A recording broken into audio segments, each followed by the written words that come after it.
여러분은 예수님을 믿고 구원을 받아 죽음 이후에 천국에 갈 수 있다는 확신이 있습니까? 영국의 신학자 톰 라이트는 우리가 믿는 복음이 단지 예수님을 믿고 천국 가는 것이 전부라면 그것은 복음을 부분적으로만 이해한 것이다 라고 했습니다. 해석자가 크리스찬을 데리고 첫 번째 방에 들어가자 그 방에는 참 목자상이 그려져 있는 그림이 걸려 있었는데요. 지금 우리가 이렇게 하나님 앞에 예배 드리기까지 우리는 좋은 전도사님들과 목사님들을 만나왔기 때문에 지금 여기 우리가 있는 것 아닐까요? 신앙의 길은요, 절대 홀로 갈 수 있는 길이 아닙니다. 따라서 우리는 앞으로 천국 가는 그날까지 이 세상에서 참목자를 만나서 인도함을 받게 해달라고 기도해야 합니다.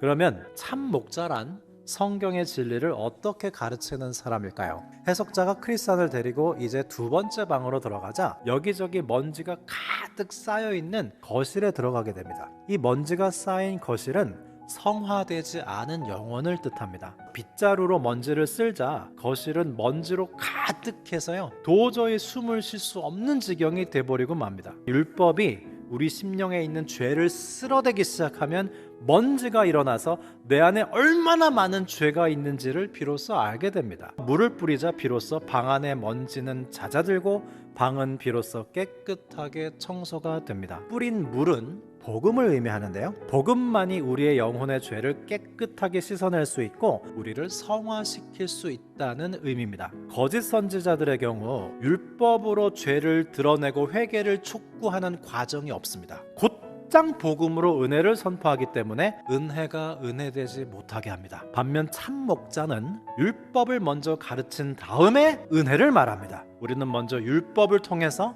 우리가 스스로 구원할 수 없는 죄인이라는 것을 알아야 하고요, 그 다음에 예수 그리스도를 진정으로 우리 마음에 모실 수 있는 복음을 붙잡아야 합니다. 그 다음으로 해석자가 크리스찬을 데리고 세 번째 방으로 들어갔는데요, 방 안에는 두 아이가 의자에 앉아 있었습니다. 한 아이의 이름은 정욕이었고 또 다른 아이의 이름은 인내였는데요, 정욕이 자기 욕심에 끌려다니고 세상 것들에 집착하며 빨리 조금만 더를 반복한 결과 정욕은 풍부해지기는커녕 오히려 궁핍하게 돼서요, 결국 자신의 모든 것을 탕진해버리고 말았어요. 이것이 바로 지옥 백성의 특징입니다. 인내는 지금 당장 누릴 수 있는 세상의 행복보다 장차 다가올 소망을 기다릴 줄 아는 천국 백성을 상징하는 것입니다. 우리 그리스도인들이 눈에 보이는 것보다 눈에 보이지 않는 영원한 것을 인내를 통해 누려야 한다는 걸 가르쳐주고 있는 거예요. 해석자가 크리스찬을 데리고 그 다음 네 번째 방으로 들어가자 왼편에 있는 그림이 사탄이 은혜의 불을 끄기 위해서 물을 붓고 있는 거예요. 그런데 오른쪽 벽난로 다른 반대편에는 누가 있습니까? 예수님께서 기름을 붓고 계시는 것입니다. 사탄은요, 지금도 우리 거듭난 우리의 영혼에 은혜의 불을 끄기 위해서 수단과 방법을 가리지 않고 있습니다. 사탄이 그렇게 우리를 미혹해도 우리의 믿음이 연약해지지 않고 도리어 강건해질 수 있는 이유는 예수님께서 더더욱 은혜의 기름을 우리에게 붓고 계시기 때문이에요. 그러면 우리는 하나님께서 이렇게 다 책임져 주시기 때문에 그저 안일하게 수동적으로 주님을 따라가기만 하면 되는 것일까요? 해석자가 크리스찬을 다섯 번째 방으로 안내하자 아름다운 궁전이 등장했습니다. 수년 전에 제가 박사과정 대학원에 입학하기 위해서 면접 시험을 볼 때였습니다. 면접을 두 분 교수님이 보셨는데 한 분은 저를 떨어뜨리려고 반대하셨습니다. 당신이 과연 이 어려운 과정을 해낼 수 있겠냐고, 내가 생각하기에 못할 것 같다고 저를 반대하는 질문 앞에 제 마음에 더더욱 적극적이고 능동적인 마음이 들면서요, 내가 합격했기 때문에 어쩔 수 없이 공부를 하겠다가 아니라 내가 꼭 해내고 말리라 하는 결단과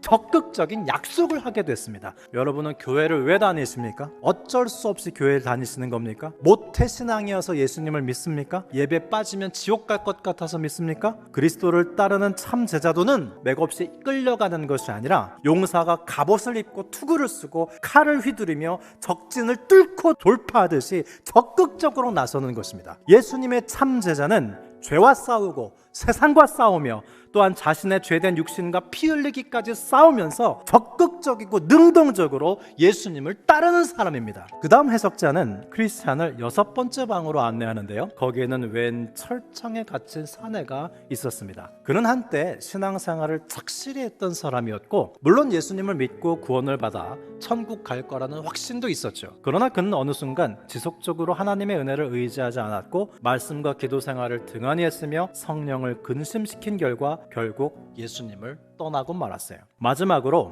해석자는 크리스찬을 7번째 방으로 안내하는데요. 이 방에는 한 남자가 벌벌 떨면서 두려워하고 있었습니다. 주님은 죽은 자들아 일어나 심판을 받으러 나오라 라고 명하셨고 어떤 이들은 기뻐하고 어떤 사람들은 숨을 곳을 찾더랍니다. 우리는 예수님을 믿고 구원을 받아 천국에 갈 확신이 있지요. 그러나 그것은 출발점과 종착점일 뿐 그 모든 과정에서의 신앙의 내용은 때론 영적 위기의 때를 지나기도 하고 그로 인한 영적인 각성을 하기도 하면서 지금 여기 우리와 함께 하시는 예수님과 동행하며 신앙의 내용을 차곡차곡 채워가야 하는 것입니다. 여러분 마지막 7번째 방 심판날 앞에 소망이 생기십니까? 두려움이 생기십니까? 우리는 천성을 다 가도록 소망도 필요하고 경건한 두려움도 필요하고 이 두 가지를 모두 가질 수 있어야 하겠습니다. 해석자의 7가지 가르침을 잊지 않고 기억한다면 우리의 순례길은 반드시 승리의 길이 될 것입니다.